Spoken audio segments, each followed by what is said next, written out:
अब बेटा ही नहीं रहा तो बहू और उसकी बेटी का यहाँ रहना नहीं बनता। भैया कल सुमन आ रही है, बड़ा मसला है। ऐसे वक्त में आप लोग साथ रहेंगे तो हमारा पक्ष मजबूत रहेगा। भैया मेघा बहू को भी साथ लेते आना, वकील जो है मदद मिलेगी। रमा ने अपने भाई आकाश से फ़ोन पर कहा। ठीक है, हम लोग आज ही निकलते हैं, तुम चिंता ना करो। आकाश अपनी पत्नी रेखा और बहू मेघा के साथ अपनी बहन के घर पहुंचते हैं। दरवाज़ा रमा के छोटे बेटे राहुल ने खोला। आइए मामा जी। राहुल ने सबको सम्मान के साथ बिठाया। अंदर के कमरे से रमा आती है और अपने भाई के गले लगकर फूट फूट कर रोने लगती है। रो मत बहन, जो होना था वह हो गया। जीवन मृत्यु हमारे बस में नहीं है। जवान बेटे की मृत्यु माँ बाप के लिए सबसे बड़ा दुख है। पर रमा तुम्हें संभलना होगा, अभी छोटे बेटे का करियर देखना है, शादी भी तो उसकी करनी है, जरा उस ओर भी ध्यान दो। आकाश जी ने अपनी बहन को समझाते हुए कहा। हाँ भैया, इसलिए तो आप लोगों को बुलाया है, अभी सुमन आ रही है विनोद की इंश्योरेंस पॉलिसी और सरकारी नौकरी की बात करने। रमा ने कहा। बहू को तो सरकारी नौकरी भी चाहिए, इंश्योरेंस पॉलिसी की रकम भी चाहिए, गहने भी चाहिए। पोती रिया के नाम विनोद बैंक में जो रकम हर महीने जमा करता था वह भी चाहिए। बड़ी लालची बहू है, देखना इतना सब लेकर किसी के साथ शादी करके आराम की ज़िंदगी जिएगी। रमा के पति मनोज जी बोले। आकाश जी की बहू मेघा सब आराम से सुन रही थी। रमा जी के बड़े बेटे विनोद का कुछ समय पहले रोड एक्सीडेंट में निधन हो गया था। रमा जी के पति सरकारी नौकरी से रिटायर हुए थे, अच्छी खासी पेंशन मिलती थी। छोटे बेटे का अभी तक करियर सेट नहीं हुआ था, MBA तो किया हुआ था पर अच्छी नौकरी नहीं मिल रही थी। बड़ा बेटा विनोद सरकारी नौकरी करता था। उसकी मृत्यु के बाद नौकरी की अधिकारी उसकी पत्नी सुमन थी। विनोद की मृत्यु के बाद सुमन अपनी सुध-बुध खो बैठी थी। बीच मझधार में उसका पति उसे छोड़कर जो चला गया था। रमा जी चाहती थी कि सुमन अब मायके चली जाए, उसका यहाँ क्या काम, क्योंकि उन्हें ना बहू से मोह था ना पोती से। अगर बहू ससुराल में रहकर नौकरी करेगी तो उसकी बच्ची को उन्हें संभालना पड़ेगा, जो वह कतई नहीं चाहती थी, क्योंकि बहू उनकी नहीं बल्कि उनके बेटे की पसंद थी। अपने बेटे की खुशी के लिए रमा जी शादी के लिए राज़ी तो हो गई, लेकिन बहू को कभी दिल से ना अपना पाई। रमा जी से सुमन को कभी प्यार और सम्मान नहीं मिला। सुमन के पिता ने भी अपनी हैसियत अनुसार काफ़ी धूमधाम से शादी की, पर रमा जी को यह सब कम ही लगा। सुमन बहू बनकर ससुराल आ गई। उसने दिल से सबको अपनाया। उसने ससुराल की दहलीज पर कदम रखते ही अपनी जगह बनाने की कोशिश शुरू कर दी। उसको विश्वास था कि एक ना एक दिन उसकी सासू माँ उसकी माँ बन जाएंगी। विनोद भी परिवार की खुशी के लिए हर संभव प्रयास करता। अपने छोटे भाई को शहर से बाहर भेजकर ग्रेजुएशन करवाया, पर उसके छोटे भाई को बड़े भाई की मेहनत की कोई कीमत ही नहीं थी। जरा भी पढ़ाई में ध्यान नहीं देता। उसके लिए तो नया शहर मौज मस्ती की जगह बन गया था, जहां उसके ऊपर नज़र रखने वाला परिवार का कोई सदस्य नहीं था। शादी के 2 साल बाद सुमन ने खुशखबरी सुनाई। सुमन ने सोचा भगवान ने मेरी सुन ली, अब तो रमा जी उसके साथ नरमी से बर्ताव करेंगी, पर ऐसा हुआ नहीं। सुमन ने प्यारी सी बेटी को जन्म दिया। सुमन को लगा सब बहुत खुश होंगे, क्योंकि खानदान में 3 पीढ़ियों से बेटियों का जन्म नहीं हुआ था। पर यहाँ पर भी सुमन गलत थी। अरे पहला बच्चा तो बेटा ही होना चाहिए था, रमा जी ने कहा। सुमन को उनकी बात से बहुत दुख हुआ, पर पति विनोद प्यार करने वाला समझदार था, तो सुमन रमा जी की कड़वी बातों को दिल से नहीं लगाती। सुमन के जीवन में स्थिरता आई ही थी कि ज़िंदगी ने एक बार फिर से उसकी परीक्षा लेनी चाहिए। सुमन के पति की रोड एक्सीडेंट में मृत्यु हो गई। एक ही पल में सुमन के हाथ से सब कुछ छूट गया। ससुराल में उसे संभालने वाला कोई नहीं था। देखिए बहन जी, ऐसी हालत में उसका मायके में रहना ही उचित होगा।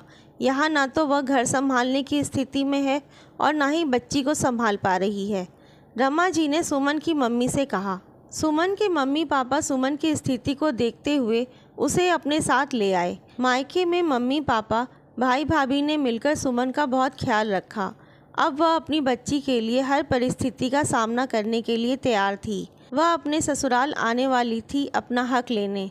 थोड़ी देर बाद सुमन अपने पापा के साथ ससुराल पहुंचती है। सुमन के पिता ने हाथ जोड़ते हुए कहा, भाई साहब, आप लोगों का यह पुश्तैनी घर है, आपके पिताजी ने बनवाया था।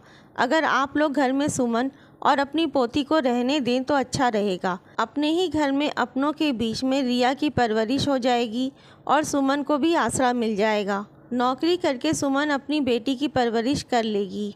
नहीं भाई साहब, अब बेटा ही नहीं रहा तो बहू और उसकी बेटी का यहाँ रहना नहीं बनता, सुमन की सास ने स्पष्ट रूप से कहा।